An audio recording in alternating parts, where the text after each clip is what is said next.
Hola, hoy hablaremos sobre requerimientos nutricionales y factores de crecimiento bacteriano. Metabolismo bacteriano o metabolismo microbiano. Este es el conjunto de procesos por los cuales un microorganismo obtiene la energía y los nutrientes que necesita para vivir y reproducirse. El metabolismo se produce por secuencias de reacciones catalíticas, enzimáticas y se divide en anabolismo y catabolismo. Estos procesos resultan en la producción de nuevo material celular que también se denomina biosíntesis. Aquí vamos a encontrar procesos de reacción catabólicas que van a degradar nutrientes y van a liberar energía. Esto transformándolos en productos finales simples con el objeto de extraer la energía necesaria para las células. También vamos a encontrar procesos o reacciones anabólicas, las cuales van a tender a unir las moléculas y hacer reacciones de síntesis que van a consumir energía. Esto convirtiéndolas en unidades más complejas. Normalmente durante estos procesos se necesita la energía. Ahora bien, entonces, mientras que el catabolismo descompone las macromoléculas en formas más simples, liberando la energía contenida, el anabolismo consume esa energía liberada para formar nuevos enlaces y nuevas moléculas complejas. Como nos podemos dar cuenta, estos van en direcciones contrarias. Aquí lo que vamos a observar es un pequeño cuadro que vamos a ver un poco mejor la nutrición bacteriana. Entonces vamos a encontrar los nutrientes, los cuales se van a descomponer, ya sean moléculas sencillas o complejas, y lo que va a ocurrir acá es la catalización, lo cual nos va a llevar a una biosíntesis de energía.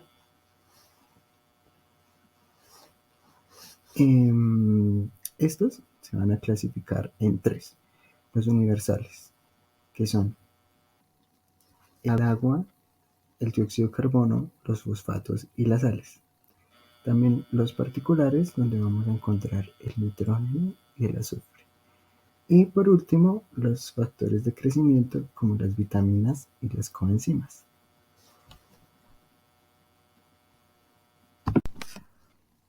Requerimientos nutricionales. La nutrición es el proceso por el cual los microorganismos toman del medio donde habitan los compuestos químicos que necesitan para llevar a cabo sus procesos energéticos y biosintéticos, que les permiten crecer y reproducirse.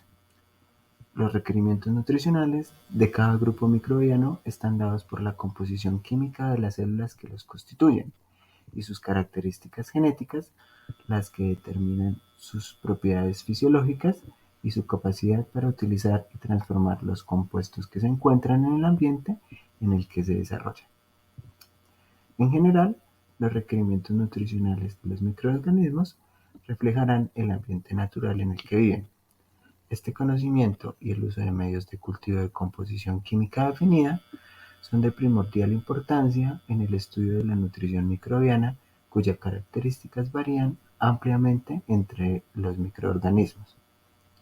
Algunos tienen requerimientos nutricionales muy simples, obteniendo su energía de compuestos inorgánicos y utilizando el dióxido de carbono o carbonatos como fuente de carbono, en tanto que otros requieren de compuestos orgánicos con diferentes grados de complejidad. La fuente de nitrógeno la obtienen a partir de aminoácidos o nitrógeno inorgánico en diferentes estados de oxidación, incluyendo el nitrógeno molecular. Respecto a los requerimientos de oxígeno, los microorganismos pueden vivir con diferentes concentraciones de este elemento. En la siguiente imagen podemos observar cómo una bacteria se encuentra dentro de un medio que cumple con sus requerimientos nutricionales, los cuales van a ayudar a nuestra bacteria a cumplir con sus funciones metabólicas. Nutrientes o requerimientos nutricionales. La composición de las células consiste de unos elementos que se encuentran en iones inorgánicos, pues como el agua y moléculas pequeñas o macromoléculas que tienen un papel pues ya sea estructural o funcional en las células. También podemos encontrar oligoelementos, pues, que son iones metálicos que se requieren, pues, que les requieren ciertas células o bacterias en pequeñas cantidades. Como lo decía mi compañero anteriormente, esto depende de la especie de la bacteria, si es o no necesario los iones metal para que pues realice su metabolismo con normalidad. Estos oligoelementos ayudan como cofactor de la nutrición bacteriana, como son el manganeso, el cobalto, el zinc, el cobre y el molibdeno. La nutrición microbiana. Las bacterias toman de su medio donde habitan las sustancias químicas para desarrollarse. Reforzando lo que veníamos hablando, estas sustancias se denominan nutrientes, y estos nutrientes son necesarios o fundamentales para que las bacterias tengan su energía. Estos nutrientes se van a clasificar en dos: los macronutrientes y los micronutrientes o elementos de traza. Esto depende de las cantidades requeridas o necesarias para cualquier tipo de microorganismo. Así pues, las bacterias pueden necesitar de uno o del otro, ya sea macro o micronutrientes. Esto va a depender netamente de las especies bacterianas. Bueno, los macronutrientes son el carbono, el nitrógeno, el fósforo, el azufre, el potasio, el magnesio, el sodio, el calcio y el hierro. Y los micronutrientes son el cromo, el cobalto, el cobre, el manganeso, el molibdeno, el níquel, el selenio, el vanadio y el zinc. Y pues la bacteria solo va a usar los que ella considere necesarios para su metabolismo. Uno de ellos es el agua. Es el principal componente del protoplasma bacteriano. También es el medio donde suceden las reacciones químicas. Este pues es un reactante en exceso, pues es producto resultante de algunas reacciones bioquímicas, pues estas pueden suceder dentro de las bacterias. Y las bacterias necesitan grandes cantidades de agua, por eso requieren cierto grado de humedad para poder crecer. Este es un factor que estimula el crecimiento y estas pueden ser por fuentes endógenas o exógenas. Hablaremos de los macronutrientes. El primer macronutriente es el carbono, elemento más abundante en las macromoléculas. Bueno, este constituye el 50% del peso de estas células aproximadamente, el peso seco. Hay unas procariotas heterótrofas y otras autótrofas. Hay bacterias que dependen como única fuente de carbono para el crecimiento, estas pues son llamadas autótrofas, y las heterótrofas requieren de carbono, pero también de otros macronutrientes. Ahora hablaremos del fósforo. Su principal función es para la síntesis de los ácidos nucleicos y los fosfolípidos, pero pues aparecen también en coenzimas y en proteínas. Suelen requerirse principalmente en forma de fosfatos, ya que pues sean orgánicos o inorgánicos. Pues las bacterias pueden usar fosfatos orgánicos y estos fosfatos orgánicos poseen fosfatasas y no pues dependen absolutamente de ellas. Las fosfatasas orgánicas son hidrolizadas por fosfatasas extracelulares o en gram negativas periplasmáticas. Pues un ejemplo son las fosfatasas alcalinas.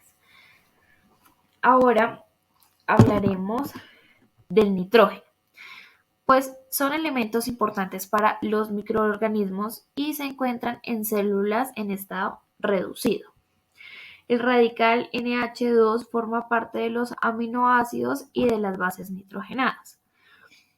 Y el radical SH interviene en determinados aminoácidos y coenzimas como la CA.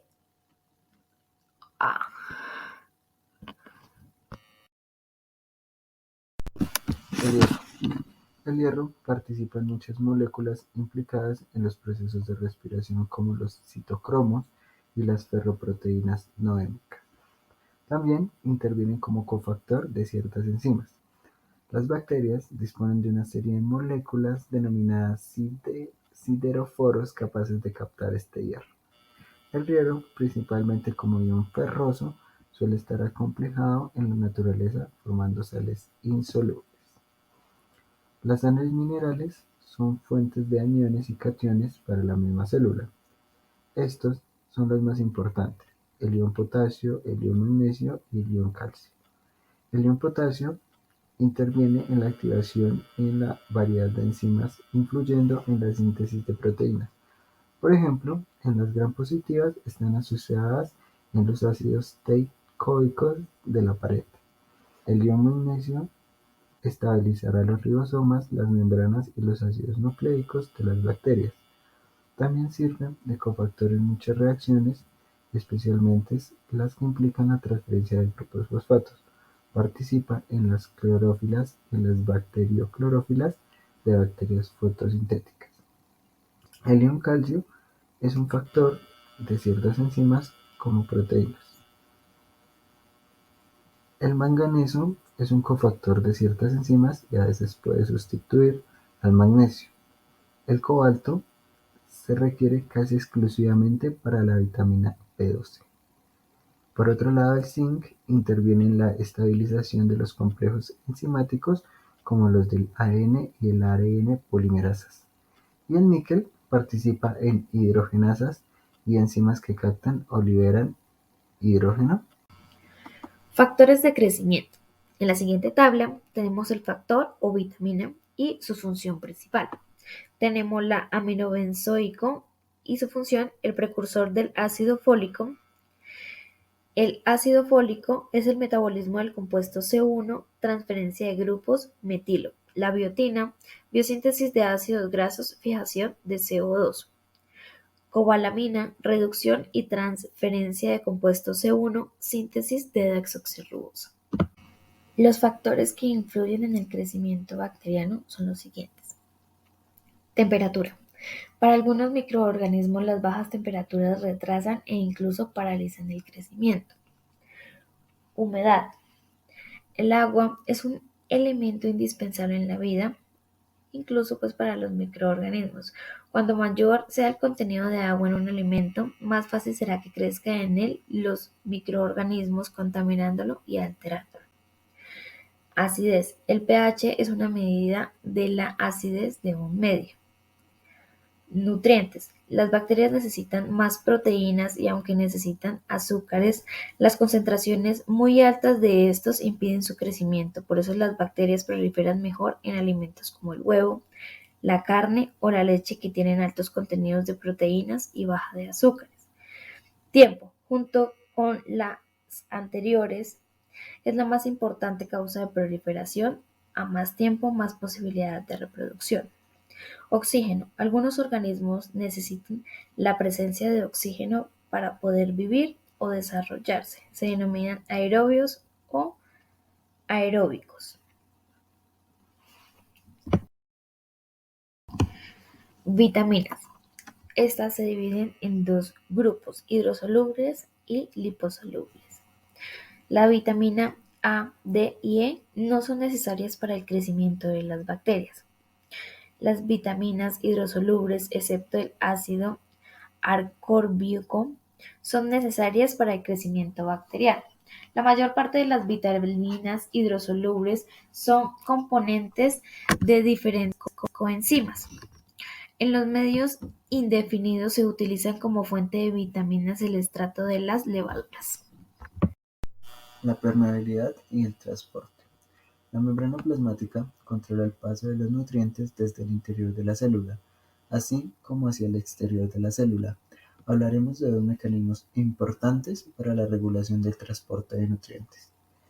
En primer lugar, tenemos la difusión simple, la cual es un proceso en el cual se produce un flujo de moléculas a través de la membrana permeable, sin que solo exista el aporte externo de la energía molecular. Este proceso es de vital importancia para el transporte de moléculas pequeñas a través de las membranas celulares. En segundo lugar, tenemos la difusión facilitada, la cual es donde los nutrientes se unen a una proteína transportadora, la cual va a atravesar la membrana pasando desde un medio de mayor concentración a uno de menor concentración. En este caso, no se requiere gasto de energía ni de ATP.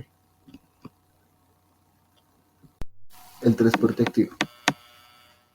En el transporte activo, como nos vamos a dar cuenta, la mayor parte de los nutrientes son transportados mediante este mecanismo.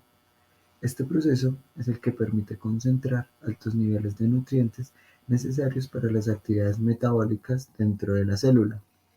En este sí vamos a ver que hay gasto de energía o consumo de ATP. Acá es donde el ATP va a distorsionar el sitio de unión de la proteína transportadora, dificultando la misma molécula para salir de la célula. Los microorganismos también utilizan la fuerza del protón motriz para dirigir directa o indirectamente el transporte activo, en el cual vamos a encontrar, o como observamos en la imagen de color verde, el SYNPOR, que va a hacer, o lo que va a hacer es desplazar las sustancias en la misma dirección, y el antipor de color amarillo, que es el que va a desplazar las sustancias en direcciones opuestas. ¿Qué son los monómeros? Son moléculas que disponen de una masa molecular reducida, la cual, en la unión de varios monómeros, forma un polímero. ¿Para qué sirve? Su función principal es que cuando se hace la unión con dos moléculas forman moléculas monoméricas. Esta característica hace que se haga la funcionalidad de este mismo. Los tipos de monómeros. Los aminoácidos son monómeros naturales que forman bloques de una proteína.